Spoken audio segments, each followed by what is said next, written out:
Okay, so slope and y-intercept from a table. So remember, slope is rise over run, or change in y over change in x. Sorry, that pink pen started. So change in y over change in x. That's not very easy to see. Let me focus. There we go. And the y-intercept is the initial value, and then it's when x equals 0. If you think about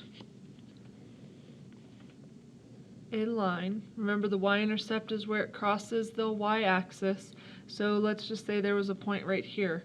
This would be my y-intercept because it's where it crosses the y-axis.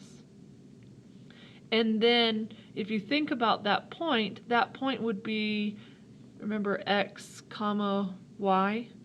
That point would be left or right 0. It didn't move left or right, it just moved up, let's say like 5. So you want to highlight that because that's important. It's when x equals 0. So if we look at this table right here, the y-intercept is when x equals 0. So this would be my y-intercept. My y-intercept equals 12 because x equaled 0. So you could put the point 0, comma 12. Okay, now let's go ahead and find the slope.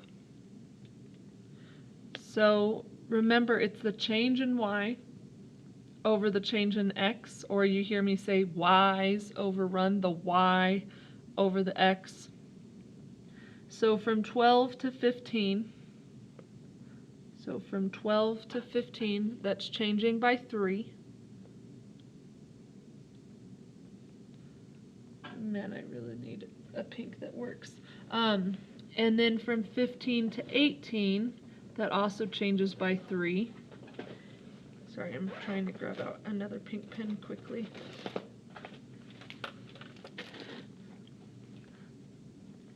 So that changes by 3. And then 18 to 21 also changes by 3. 12 plus 3 is 15, 15, 16, 17, 18, 19, 20, 21. So I would set it up as change of y over change of x. So it'd be 3 over, and then look at this side. From 0 to 4, that changes by 4. From 4 to 8, changes by 4. 8 to 12 changes by 4. So I would put the change in y was 3, the change in x is 4. So 3/4 would be my slope, where my y-intercept was 12. Okay, now if you look at this one, it's not always the first one. Its initial value, yes, this would technically be the first one, but we want to look when x equals 0, which is right there. So our y-intercept on this one equals 9. And you usually just give the y value, or you're going to be just giving the y value when your x value is 0. So it's just the y value. Okay, then let's go ahead and find the slope. So from 7 to 9, 7 to 9, 9 minus 7 is 2. 11 minus 9 is also 2. and 11 to 13 is 2. So the change in y over change in x is 2 over this side from 5 to 0. So, and remember the way to do this is take the end, subtract the first. I know my batteries are almost dead. 0 minus 5 is negative 5.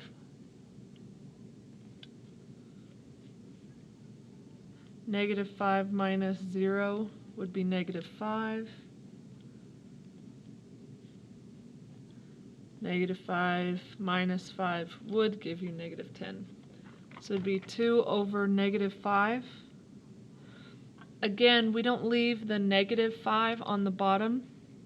We would just say that the whole slope is negative. So it'd be 2/5. So negative 2 over 5. Okay, let's do this next one. Let me get my highlighter and let's find the y-intercept. So I'm looking for when x equals 0. Well, x doesn't equal 0 in any of those. So if y-intercept is not visible, continue pattern. Oh, sorry. Continue pattern to find it. So if we look at this table, we should probably find the slope first just so that we can find the pattern. Notice it's 3, 6, 9, 12. So we know that this side is changing by 3. And so if I want to continue, that needs to go back 3. So some number plus 3 gives you 3. Well, that would be 0. So 0. And then I need to continue this side. So I had to go back to find the 0. And now from 4 to 10, that goes up 4.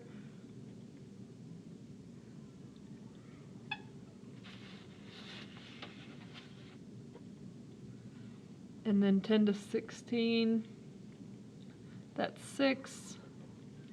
16 to 22 is also 6. Oh, there's my problem, sorry. From 4 to 10, that's not 4. 10 minus 4, 10 minus 4 is 6. Sorry, I'm not being very smart this morning. Or I just made a simple mistake, whichever. Of course, you can borrow my whiteout, just ask me and I'll tell you where it's at. So it was 6, and then 6, and then 6. That's why it's sometimes better to just do it in a calculator, not try to think of it. 16 minus 10 is 6. 22 minus 16 is also 6. So all of those are changing by 6. So I need to make this one change by 6. So then 4 minus 6, because I'm working backwards, so rather than adding 6, I'm going to go backwards, so I would need to subtract 6. So 4 minus 6 would be negative 2. So then now I can see my y-intercept. Y-intercept equals negative 2.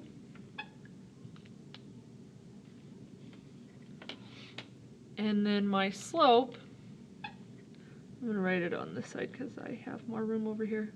Slope, or change in y over change in x, is 6 over 3. Well, notice 6 over 3 is not reduced. Both of those numbers, 6 over 3, both of those numbers are divisible by 3. 6 divided by 3 is 2. 3 divided by 3 is 1. We don't leave it as 2 over 1 because 2 divided by 1 is just 2.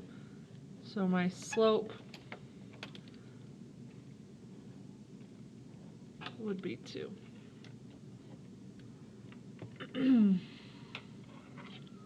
Okay, now we're going to do, actually I'm going to stop the video and then I'll record a second video for graphs. Okay, so slope and y-intercept. Notice I already have all 3 of them drawn, so you can pause the video if you want and graph these. Remember to use the graph stamp and place the x and y axis in the middle. X, Y, X, Y, X, Y. So I don't like you guys, and I'll zoom in real quick on each one of them. There's that one. Notice it has points. And then I'll move to the next one in just a minute. Okay, so we want to find the slope or change in y over change in x. So change in y over change in x, or rise over run. So this one already has all of the points shown. So I just need to pick a set of points, and this one would be 1. So the change in y would be 1 over the change in x is 1, 2. So my slope is 1/2. It's going up 1 over 2 each time. Up 1 over 2. So you can see each time it was going up 1 over 2. Okay, so then the y-intercept. This is the y-axis, so this point right here is my y-intercept, and it's down 1, 2, 3, so my y-intercept would be -3.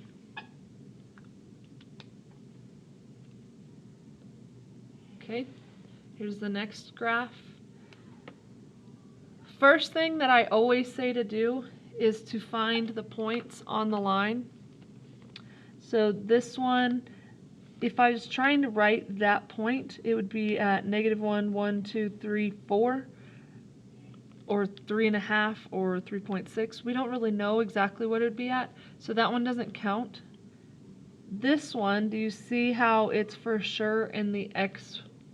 You could find the point because it would be, didn't move left or right any, and then it's just up 1. Okay, then go to the next point. Well, there's 1. And then there's 1.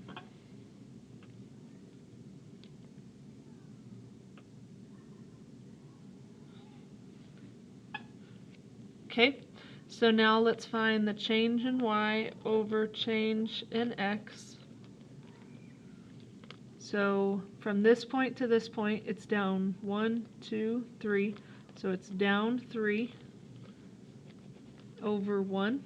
So down 3 over 1, which, remember, we don't have to write the divided by 1, so it would just be -3. Okay, find the y-intercept. Actually, let me make sure that it's the same. So 1, 2, 3. So it's down 3 over 1. So our slope would be -3 over 1. And then if you look, the y-intercept equals a +1. So the y-intercept is a +1.